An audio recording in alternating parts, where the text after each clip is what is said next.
नमस्कार दोस्तों, अभिनंदन एकेडमी कालेपल के इस यूट्यूब चैनल पर मैं मनीष मैसूरी आपका स्वागत करता हूं। आइए अब हम लोग हिंदी के पहले चैप्टर वर्णमाला की शुरुआत करते हैं, जो कि वर्णमाला है अपने हिंदी का बेस कहा जाता है।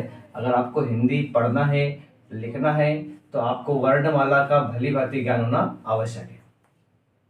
तो वर्णमाला के अंतर्गत वही आता है जो कि अपन बचपन से ही आ से लेके तो ज्ञानी तक के जो अनाराम पढ़ते हैं, यही वर्णमाला कहलाती है। अब इसमें अगर मैं पूरे वर्ण की बात करता हूं तो वो आपके वर्ण होते हैं 52। कितने होते हैं?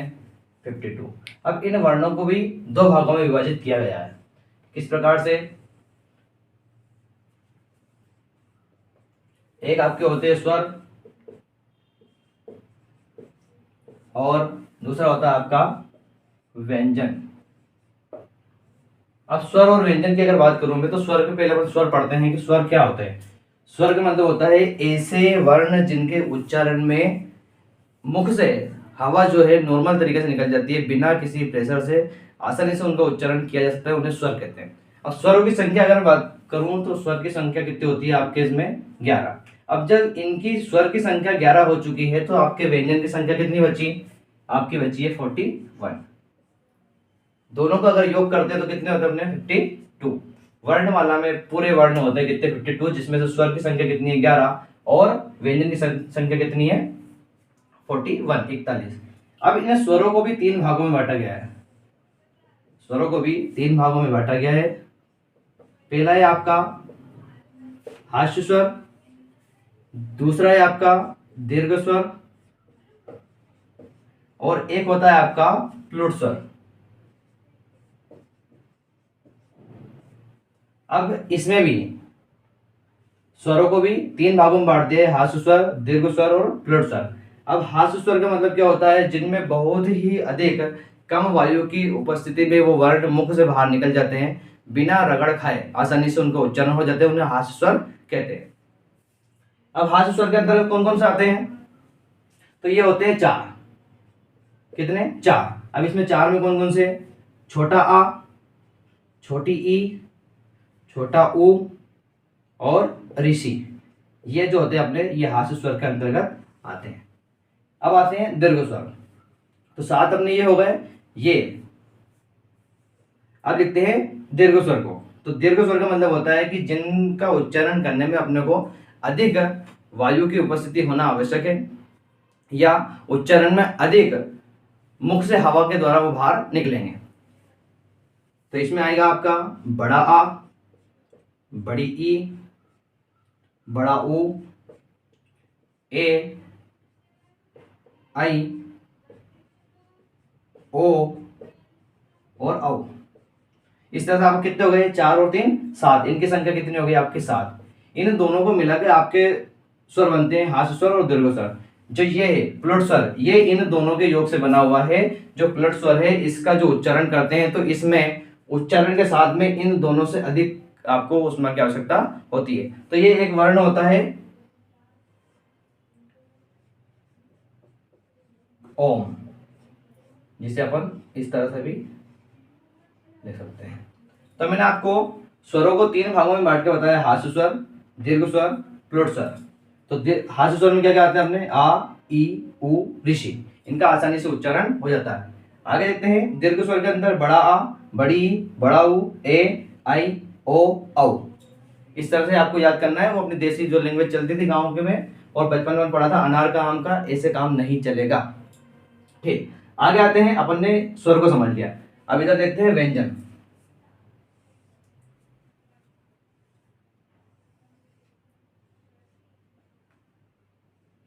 व्यंजन के बारे में अपन पढ़ते हैं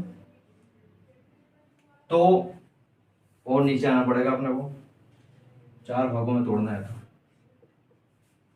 पहला आएगा आपका स्पर्शी व्यंजन, सेकंड आएगा आपका अंतः स्थल स्पर्शी, अंतः स्पर्शी आएगा।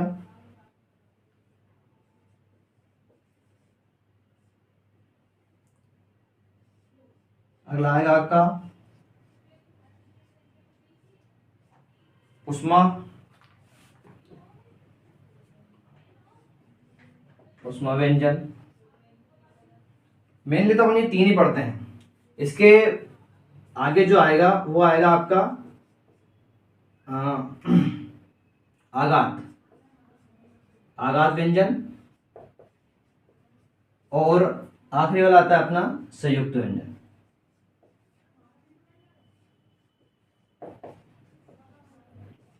इस तरह से व्यंजन को भी डिवाइड किया गया। अब स्पर्शी व्यंजन, अंतःस्पर्शी, ऊष्मा व्यंजन, आघात और संयुक्त व्यंजन, इनको अलग अलग अपन देखते हैं। तो स्पर्शी का मतलब होता है छूना। ये जो व्यंजन है, ये व्यंजन अपने मुख से जब भी अपन उच्चारित करेंगे इन व्यंजन को, तो ये व्यंजन जब उच्चारित किया जाएगा तो इनके द्वारा निकलने वाली जो हवा रहेगी मुख से, वो उस मुख के किसी ना किसी भाग को स्पर्श करके बाहर की ओर निकलेगी। अब ये स्पर्श निकली। अंतःस्पर्श मतलब अंदर से जो स्पर्श होकर आएगा। ऊष्मा मतलब जिनको उच्चारण में अधिक ऊष्मा की आवश्यकता होगी, वो ऊष्मा व्यंजन के अंतर्गत आएंगे। आघात व्यंजन मतलब ऐसे व्यंजन जो कि किसी और अन्य भाषा से अपने हिंदी भाषा में आए हैं, जिन्हें बोला जाता है, जिनका उपयोग किया जाता है। संयुक्त व्यंजन का मतलब होता है, संयुक्त मतलब मिलना, दो अलग अलग वर्डों का आपस में मिलके जो एक नया वर्ड बनता है, उसे संयुक्त व्यंजन कहते हैं।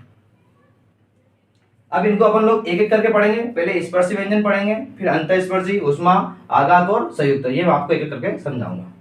आइए देखिए, देखो अपन ने क्या करा था कि व्यंजन को अपन लोग 5 भागों में डिवाइड करा था। स्पर्शी व्यंजन, अंतःस्थ, ऊष्मा, आघात और संयुक्त व्यंजन। अब इनको अपन एक एक करके समझते हैं। जैसे मैंने आपको बताया कि स्पर्शी व्यंजन का मतलब होता है छूना। जब अपन इन व्यंजनों का उपयोग करेंगे, जब अपन बोलेंगे इनको अपने स्वर के रूप में, जब अपन मुख से इनकी व्यंजन के रूप में अपन उपयोग करेंगे, तो अपनी जो मुख से ध्वनि निकलेगी, तो ये कहीं ना कहीं अपने मुख के भागों को छू के बाहर की ओर निकलते हैं। अब कैसे कैसे निकलते हैं, देखो, जो का वाला वर्ग है, जो का वाला आपका वर्ग है, ये पूरा जो डिवाइड मैंने आपके सामने बनाया है, ये वर्ग है। यहां तक की चीज अपन इसके अंतर्गत पढ़ रहे हैं, ठीक है। तो का वाले वर्ग को अपन बोलते हैं कंठ। इसका जो उच्चारण होगा वो किससे होगा, आपका कंठ के माध्यम से। जब आप का वाला वर्ग का बोलेंगे आप, तो आपके कंठ से आपके ध्वनि को निकलेंगे। कंठ का मतलब अपने को ऐसे चलना है, नीचे से ऊपर की ओर आना है। जैसे अपन लोग यहाँ आए, तो अपन जब का वर्ग का उपयोग करेंगे, तो यहाँ से अपनी ध्वनि निकलेगी। आप बोल के देखेंगे का, ख, ग, घ और अणा, इस तरह से आपका। उस प्रकार से नीचे वाला वर्ग आता है अपन तो चा वाला। तो जो चा वाला अपना वर्ग है, इसका उपयोग जो होता है, इसको जब हम बोलते हैं, तो ये जो ध्वनि निकलती है, ये निकलती है अपने तालु से। तालु मतलब तालवा, जो कंठ से ऊपर की ओर होता है, तालवा। तो इन वर्णों का उपयोग करेंगे, तो ये अपने तालु से इसकी ध्वनि निकलेगी। उसके बाद में टा वाला, कौन सा, टा वाला। तो तालु के बाद में क्या आएगा आपका, मूर्धन, मूर्धन।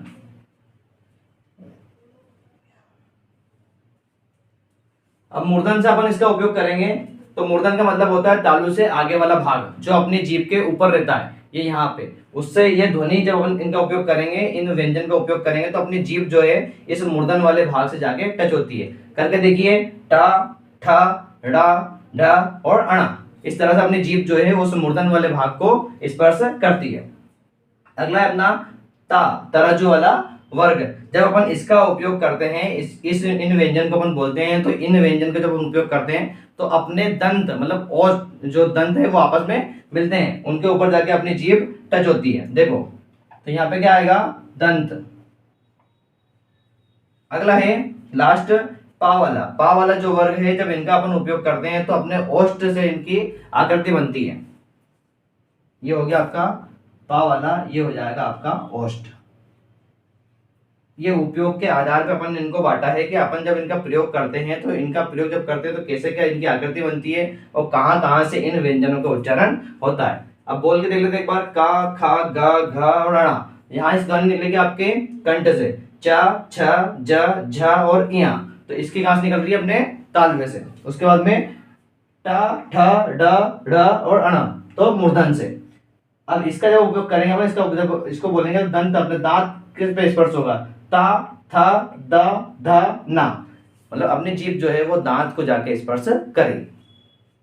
पा, फा, बा, भा और मा, पूरी तरह से अपने ओठ जो है, ओठ पे इसकी आकृति बनती है, ओठ के ऊपर। ठीक है, ये हो गया अपना स्पर्शी व्यंजन। तो इससे पूछता है वो कहीं ना क्वेश्चन के, कौन सा कंठ का व्यंजन है, कौन सा तालु के द्वारा उपयोग किया जाने वाला कंठ है, ये अपना व्यंजन है। उसके बाद मूर्धन वाला कौन सा है, इस तरह से क्वेश्चन आते हैं।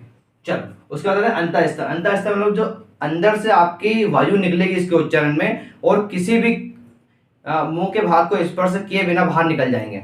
अब इसमें कौन कौन से रहते हैं आपके, तो इसके अंतर्गत आएंगे आपके या, रा, ला और वा। जब आप इन व्यंजनों का उपयोग करते हैं तो आपके मुख से हवा कब निकल जाती है आपको मालूम ही नहीं पड़ेगी, किसी भी आपके मुख के भाग को स्पर्श नहीं करेगी। या, रा, ला, वा, ठीक।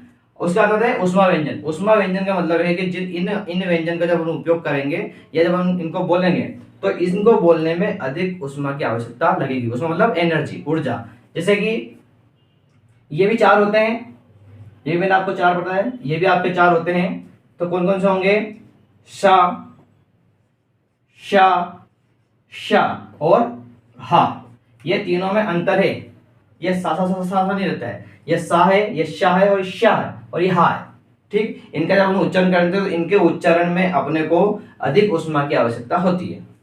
उसके बाद आते हैं आगत। आगत का मतलब मैंने बताया आपको कि ऐसे वर्ण जो कि किसी और अन्य भाषा से आए हैं और अपनी हिंदी भाषा में इसका उपयोग होता है। तो इसमें मुख्यतः मैं आपको 2 बता रहा हूं जो कि अरबी और फारसी भाषा से आया है। एक तो ये आपका जा, जा, और एक है आपका फा। अब आप बोल रहे हो सर ये जा आपने यहाँ लिखा है, कहाँ लिखा, ये, और ये वाला फा आपने यहाँ पे लिखा है, दोबारा लिख दिया आपने, नहीं। इसमें और उसमें अंतर है। कैसा अंतर है, इसके नीचे जो लगा है ये एक बिंदी लगी हुई है इनके अंदर नीचे, तो इनको बोलते हैं नुक्ता। अब नुक्ता वो नहीं कि कोई निपट गया है चलो खाने पीने, वो वाला नुक्ता नहीं है, ये नुक्ता लगता है इसलिए इस जा, ये सिर्फ जा है, ये जो है वो जा है और ये जा है, और ये फा है और ये फा है, तो इनका उच्चारण में अंतर आता है। दूसरा आते हैं आगे की ओर बढ़ते हैं और आता है संयुक्त व्यंजन। संयुक्त व्यंजन मैंने आपको बताया कि ऐसे व्यंजन जो कि किसी अन्य अलग अलग मतलब 2 वर्णों का मेल होता है, तो इसमें 2 वर्ण मिलके बनेंगे। जैसे इसके अंदर कौन कौन से आएंगे आपके, एक छा आता है, त्रा आता है, और एक आता है ज्ञा, और एक वर्ण और है इसमें जिसका अपन ये श्रा, शा के रूप में अपन इसका उपयोग करते हैं, या श्री के रूप में अपन इसका उपयोग करते हैं। अब जैसे ये झा छत्रपति का जो बना हुआ है, अब छत्रपति का कैसे बना हुआ है सर, कैसे इसमें मिक्सअप हुआ है, कैसे संयुक्त स्वर आप संयुक्त व्यंजन आप बोल रहे हैं इसको, तो इसमें का और प्लस सा मिलके ये छा का निर्माण करते हैं, ये छा वर्ण बनाते हैं। उसके बाद में ये वाला इसमें ता प्लस रा मिलके इसका त्रा का निर्माण होता है। उसके बाद में ज्ञा है आपका, तो ज्ञानी का जो बनता है वो आपका जहाज का प्लस इया से आपका बनता है। फिर आता है आपका श्रा वाला, तो इसमें शा जो शक्कर वाला रहता है वो शा और प्लस में रा बन के आपके इस तरह से श्रा का निर्माण होता है, और इस श्रा का उपयोग अपन लोग श्री के रूप में करते हैं इस पर मात्रा चढ़ा के। तो ये मैंने अलग अलग आपको पूरी कहानी व्यंजन की बताई। अब इसमें आपको किसी को नोट करना है तो वीडियो को पॉज करके 2 मिनट और पूरा नोट कर सकते हैं। इसके आगे कहानी बढ़ाते हैं, देखते हैं अपन उच्चारण के आधार पर व्यंजनों के भेद। अब उच्चारण के आधार पर भी इसको 2 भागों में बांटा गया है। जब हम बोलते हैं तो इसको 2 भागों में बांटते हैं। किस तरह से, एक होता है आपका अल्प प्राण और एक होता है आपका महाप्राण। अल्प प्राण और महाप्राण। अल्प प्राण का मतलब होता है जिन व्यंजनों के बोलने पे अपने को अल्प प्राण मतलब कम वायु की उपस्थिति में अपन उसको बोल सकते हैं, कम वायु निकाल के बोल सकते हैं, आसानी से बोल सकते हैं। महाप्राण में आप जब बोलेंगे उसको तो आपके मुख से ज्यादा हवा बाहर की ओर निकलेगी। अब इनको अपन डिवाइड करते थे, इस वर्ग में से डिवाइड होंगे। जो अल्प प्राण के अंतर्गत आएंगे वो कौन कौन सा आपका वर्ग आएगा, एक तो आपका आएगा पहला वर्ग ये वाला, इसके साथ में तीसरा प्लस 5वां। ये जो आपके वर्ग हैं इस तरह से, ये जो डिवाइड कर दिया अपन ने इस तरह से, ये पहला वर्ग, उसके बाद में ये वाला, ये और आपका 5वां, ये आते हैं आपके अल्प प्राण। मतलब इनका जब अपन उपयोग करते हैं, जब बोलते हैं तो इनको आसानी से बोल देते हैं, ज्यादा उष्मा की ज्यादा वायु की इनमें उपस्थिति नहीं चाहिए होती है अपने को। तो मैं इनको लिख भी देता हूँ एक जगह करके। ये क्या है आपके अल्प प्राण है, ये क्या है, अपने अल्प प्राण के अंतर्गत आते हैं। ठीक, उसके बाद में जो शेष बचे हुए हैं आपके, कौन कौन सा, सेकेंड प्लस फोर्थ, ये जो है आपके ये आते हैं महाप्राण के अंतर्गत। तो मैं इसको बनाता हूं अलग पेन से, आप भी आपकी नोटबुक में इसको बनाएं और पढ़ाई करें, बन जाएंगे आसानी से। ये होता है महाप्राण। वर्णमाला से अपने क्वेश्चन गलत नहीं होना चाहिए, आराम से अगर गलत कर देंगे फिर क्या है। ये हो गया महाप्राण। अब इसके अंतर्गत और भी कुछ वर्ण आते हैं जो कि अपन ने पढ़े हैं, जो अपन ने अंतःस्थल में पढ़े, जैसे कि या, रा, ला और वा, ये भी इसी के अंतर्गत आते हैं। और महाप्राण में जो अपन ने 4 पढ़े थे, जो मैंने आपको उष्मा व्यंजन में पढ़ाए थे, कौन कौन से, शा, शा, शा और एक हा, ये भी आपके इस महाप्राण के अंतर्गत ही आते हैं। महाप्राण मतलब जिसमें ज्यादा उष्मा की आवश्यकता होती है वो अपने महाप्राण हो गए। तो ये यहाँ से भी क्वेश्चन पूछता है वो कि अल्प प्राण, जो मान लो जैसे कोई सा वर्ण दे देगा वोटा के, जैसे उसने ये दे दिया डा, कि इस डा डमरू का जब अपन उपयोग करते हैं तो ये अल्प प्राण के अंतर्गत आता है कि महाप्राण के अंतर्गत आता है। तो आपका जवाब क्या रहेगा कि ये अपना आता है अल्प प्राण के अंतर्गत, तीसरे वर्ग में है ये, तो अल्प प्राण के अंतर्गत ये आ जाएगा। तो यहाँ तक की चीज हो गई। उसके आगे ये मैं रफ कर रहा हूं, आपको अगर नोट करना है थोड़ा सा वीडियो को रोक के और नोट कर लेना। आगे की चीजें थोड़ी सी बची है वो पढ़ के और वर्णमाला चैप्टर की समाप्ति करते हैं।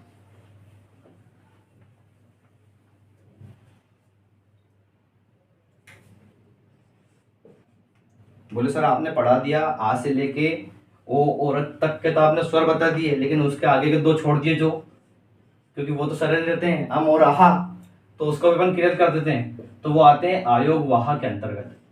किसके अंतर्गत, आयोग वाहा के। अब आयोग वाहा के अंतर्गत इनने क्या करा, 3 अपने अलग अलग वर्ण है उनको अलग अलग बांट देते हैं अपन। जैसे एक अपन जो मात्रा बनाते हैं इस तरह से, एक बनाते हैं ये वाली, ठीक, और उसके बाद में एक बची अपनी क्या, चंद्र बिंदु, ठीक। ये हो गया आपका अनुस्वर, ये हो गया आपका विसर्ग, और ये हो गया आपका ऊपर नीचे हो गया है, नहीं सही है, ये हो जाएगा आपका अनुनासिक, अनुनासिक। ये अनुस्वर मतलब इसका उच्चारण पूरी तरह से नाक के द्वारा किया जाता है। किसके द्वारा, नाक के द्वारा इसका उच्चारण होगा जब भी अपन बोलेंगे। जैसे उदाहरण के लिए अगर मैं इसमें लिखूं, जैसे मैंने लिख दिया यहाँ पे गंगा, अंडा, ठीक, और भी जो आपके मन में विचार में आते हैं जो सभी। उसके बाद में ये विसर्ग है, ये अपन वर्ण के अंत में लगाते हैं और इसका उपयोग जो होता है वो हा के रूप में होता है। किसके रूप में, हा के रूप में। जैसे मैं अगर इसका उदाहरण लिखूंगा आपके सामने, तो इसके उदाहरण हो जाएंगे अतः, फिर प्रातः, देखा होगा सबने, प्रातः काल जो लिखते हैं इस तरह से, प्रातः काल, ठीक। तो मतलब कहने वाला ऐसा है कि ये जो विसर्ग है इसका जो उपयोग होता है वो हा के रूप में जाके निकलता है, प्रातः, अंतः, इस तरह से। अनुनासिक, इसका उपयोग आप मुंह और नाक के द्वारा करते हैं। किसके द्वारा, मुंह प्लस नाक के द्वारा इसका उच्चारण होता है। कैसे होता है, जब हम इसको बोलते हैं तो अपने मुख से और नाक से दोनों से इसका उच्चारण होगा। जैसे माँ, गांव, इस तरह से इसका प्रयोग होता है। तो ये यहाँ तक की चीजें थी, अपनी वर्णमाला चैप्टर से थे ये सब चीजें। मैंने हर एक चीज आपको IMPI में पढ़ाई, ये सब चीजें उसको ध्यान दीजिए आप और उसको नोट करके रखिए और पढ़िए, क्योंकि कहीं ना कहीं इससे क्वेश्चन आते हैं और बहुत सरल क्वेश्चन आते हैं जो कहीं गलत भी अपने नहीं होना चाहिए। ठीक है, मिलते हैं नेक्स्ट।